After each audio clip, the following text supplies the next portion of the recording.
Mark Cuban recently spoke out about how he was for tanking and believes that it's actually good for the NBA fan experience.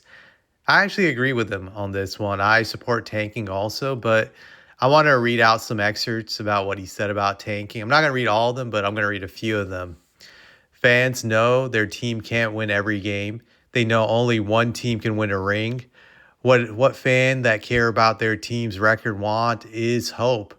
Hope that will get better and have a chance to compete for the playoffs and then maybe a ring. And I'm just going to read a few others right now. The second apron and new CBA has fucked up team building with vets. In the past, you could have a couple 35% max players, and if one declined for any reason, the tax wasn't onerous, and there were no draft, trade, and apron considerations. I'd say Cuban's grammar is terrible on this tweet, but I'm going to still read it. Now, players ain't getting the 35% unless they're in their prime through the contract, or it's 1 or 2 year deal, possibly with a partial guarantee in the second or out years, which is why it's been hard to trade max players. Teams don't want those contracts unless maybe they're getting off their own problem contracts, have a hard time getting free agents, are under the salary floor for next year. Think about it. If the second apron is 207 and his super max is almost 60, add a second max at 58 mil. That's less than 90 mil left to sign up 13 players, and you have diminished expectations to sign players. So it's mostly minimums and maybe a partial taxpayer mid-level exception. With two max guys, you better be trying to go deep in the playoffs. So you sign more experienced guys that other teams undervalued or didn't get the contract they expected. Then you cross your fingers. One of your two max guys underperforms or gets hurt. Now you're struggling. You hope your injured player comes back before you're out of it. If he can't, the only smart thing to do is tank. It's the only way to really improve your team since you're at or near the second apron, which means there's a huge premium on great players in their rookie deals. And the way to get those great players on their rookie deals is to tank and hope the lottery gods are on your side. Finally, the worst shit that the NBA dishes out is that if you don't lie to your fans about what you're doing, even though it's obvious to them, you get fined and threatened. You threaten and they threaten you with losing picks. I had to translate it a little bit differently since the grammar was terrible with that sentence he wrote. A couple years ago, we tanked for about a week and I got fined $600K. It's a joke. You can't tell the truth to your fans. If instead you could say this team isn't what we thought it would be, injuries, whatever, is a reason. Our scouts think the upcoming draft is really, really good. Top 6 could be an all-star. Top 12 strong rotation players, maybe a breakout player. So basically he's saying that sometimes it's good to tank in the situation if the lottery draft is very strong and the top 6 guys could be all-star players, then you go for tanking, which I do agree with in that situation. But I do agree with pretty much most of what he said. I didn't read all the excerpts. Some of them I didn't agree with, but mostly I do agree with him when it comes to tanking because it's really one of the only few ways you can improve as a team in the NBA, especially if you're a small market team. You're not going to be able to build your team through free agency, getting a marquee superstar player to come to your team. That doesn't really ever happen in the NBA. Maybe you can make that example when LaMarcus Aldridge went to the Spurs, but I wouldn't say LaMarcus was like a superstar. He was an elite player at his position, but I wouldn't put him up there with a guy like LeBron or KD or Stephen Curry during that time period. But you get what I'm saying. So it's very hard to attract superstars if you're a small market through free agency. It's probably impossible for the most part. And even to attract just very good players who are above average. Think about it. If you're the Jazz, would an above average player want to sign with you? No, definitely not. Like, who would want to play in Salt Lake? That's like the worst location in the NBA. I definitely would feel that.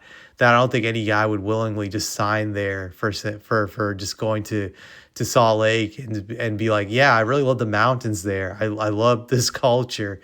No, that's just not happening with these young guys. Salt Lake is not happening. It's not a place for young people, and hence why it will always suck in free agency. It's just not going to work out that way. Historically, the way a team like the Jazz became, an elite team, at least throughout my lifetime, they had, I think, three different eras of being an elite team. The era was Stockton and Malone, which was the longest period of being elite. They got those two guys through the draft. I think, I think Stockton was a lottery pick, and so was Malone. They were not high lottery picks, but they were still crucial picks for that team. There's no way that they could get better without having those guys. And then later on, once that era was ended, they got Darren Williams through the lottery with the fifth pick. They got Karolinko in the draft through a late round pick, and that's how they built that team. And then you fast forward to when they got, I think, Donovan Mitchell. Let me see. I think Donovan was a lottery pick, if I'm not mistaken. Let me check. I'm just gonna look here. Um, where when was he drafted? Okay, yeah, he was a lottery pick. He was like the 13th pick in the draft. So they had to they had to trade up to get him, but that shows you again the value of having a lottery pick because once they got Donovan, they were able to go back to becoming an elite team for a period of time with both him and Gobert. So you do need those picks to transform your team if you're a small market most of the time. I would say now if you're the Lakers, you can usually get a superstar through a bullshit trade. Cough, cough, Luca, cough, Gasol, cough, Kareem Abdul-Jabbar. I can name endless trades. Cough, Kobe Bryant. So the list goes on. But if you're a regular team, you're not going to get those types of stars through some farce trade or through free agency that the Lakers are able to easily get Shaq through stealing him. It doesn't work like that. I feel tanking is really the only way you can really fix your team. If your team is garbage, yeah, you're not going to improve unless you get a high pick or you're able to draft a gem somewhere late in the draft or the second round. Sometimes you get lucky like that, but primarily you need a high pick to do it. And I just look at when you try to build a team, it's just very hard in the NBA if you don't have a high pick. I look at the Spurs when they had to rebuild their team after Kawhi went AWOL and they did that stupid trade to get DeMar, who aka Dum Dum, who I call all the time. But that trade was a terrible trade, and they were just a threadmill team with DeMar and LaMarcus. It was just very obvious they were just going nowhere. At best, you win 40 some games, you get eliminated in round one, and that's your season. And they ended up building the team around DeJounte Murray, and they got somewhat better. Well, I wouldn't say they got better. It was kind of like the same deal. They were just a team capable of winning 35 to 40 wins, somewhere in that stratosphere, and it just wasn't going to get any better with him being the guy, and that's why they decided to tank that one year to get Victor. They got rid of DeJounte, and they figured it was worth it because the best they're going to get with a DeJounte Murray led team was somewhere between 30 to 40 wins a year. So what's the point? You're just going to at best get to the playoffs. You're going to lose in round one, and what is that going to get you? Nothing. Like, I believe in the NBA, you can work hard to create a team honorably, and at best that team can just be average. And that's what the Spurs were, post Kawhi. At best, average and nothing more. So it's really difficult to build a team without having lottery picks. I look at even OKC. You look at how they got SGA through that trade with the Clippers, and even SGA was a lottery pick. I think he was the let's see. Let me see if I can find him. So yeah, he was the 11th pick of the 2018 draft. Granted, the Clippers drafted him, but that still shows you the value of a lottery pick because they ended up flipping him to OKC for PG. And then you look at the team they built through the lottery draft. They got Jalen Williams through the lottery draft, a high lottery pick. They got Chet Holmgren through the lottery. So that shows you again, you need high picks in the lottery to get where you need to go to building a championship team. There's unfortunately no way really out of that.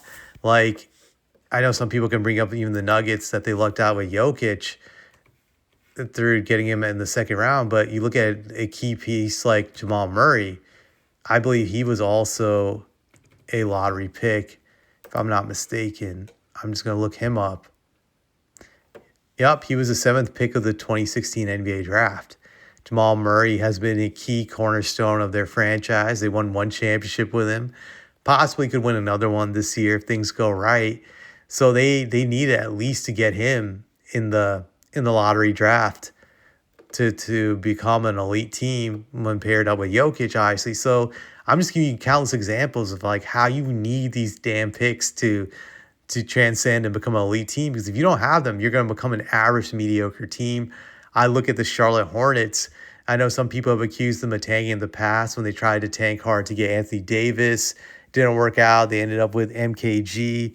And then, they had Kemba Walker for a long period of time. And they tried to build a good team around it, which I thought was a mistake because Kemba is not a franchise player. But that Kemba era was a failed era because they wasted so many years building the team around him. And at best, they got from him a few first round playoff appearances, a few 40-plus win seasons, and that was it. Waste of time. I actually thought what the Hornets did the last several years was much better, in which they tanked, and now it's starting to pay off dividends. They got LaMelo Ball, they got Brandon Miller, they got Con Knipple, they got Miles Bridges. Those were all through tank jobs. It took some time, but now you're starting to see like the fruits of their labor, that they're suddenly becoming a good team that can actually make some noise for years to come with those guys. Especially you look at all those guys who are on like rookie deals and whatnot. And that's another thing Cuban mentioned, that you kind of have to build your team through the draft, and that's going to involve tanking for these picks mainly because that's the only way you can get talented players for the cheap when it comes to cap management. Because as soon as one or two of your guys gets better, they're going to be both on max deals, and that's going to really limit your roster construction. Unfortunately, there's kind of like no way around that. So you have to factor that too. And this is why I support tanking, because it's the only thing that can give you as a fan hope that one day your team can become a great team. If they can just get that lottery pick, it can suddenly just transform a terrible franchise and make it into a great franchise. Like, look at even the Golden State Warriors prior to drafting Curry, which they got through the lottery draft. They were a mediocre team for a very, very, very long time. They didn't really have much success. I know some people can bring up the 70s when they won a title, and then I guess like the 60s when they won a title with Wilt Chamberlain as the Philadelphia Warriors. But you get my drift. Like, that team was complete trash for the longest time. They had a brief minute with Run TMC and then another brief minute with Steven Jackson, Baron Davis, and that We Believe team. But really, they didn't have much success. And having that lottery pick with Stephen Curry was a game changer. I'm sure they tanked that season to get the number one pick, which was Blake Griffin, but they ended up with Curry, which was a much better pick, obviously. But they don't get there without tanking. Tanking changed the state of their franchise from being a laughingstock to having 4 titles in the last like 10, 12 years. So I don't see the negativity of it. I know fans get emotional about it, but I just think it's retarded. At the end of the day, you're not really going to get better in NBA without tanking. There will always be teams tanking, I meant to say. That's usually the case in the NBA. It's always been the case. It's been the case as long as I lived. I remember plenty of years when the Clippers are mediocre. Granted, they still are, but I still remember it during the 90s growing up, how many 20-win seasons they had. And no one cared. We just all laughed at it. And we got over it. Today, people are very emotional about it, but I just don't care. I really don't care. I just think it's stupid. I'm really focused on the 8 top teams in both conferences, and I don't care about the teams that are intentionally tanking like Utah because I understand why they have to do it. It doesn't bother me. It's always been part of the game. I just think people cry too much about it. I get tired of hearing it. To me, it's not a problem. I think why people cry a lot about it now is due to gambling and whatnot, and NBA being part of that crap. But I don't have anything else to say about it.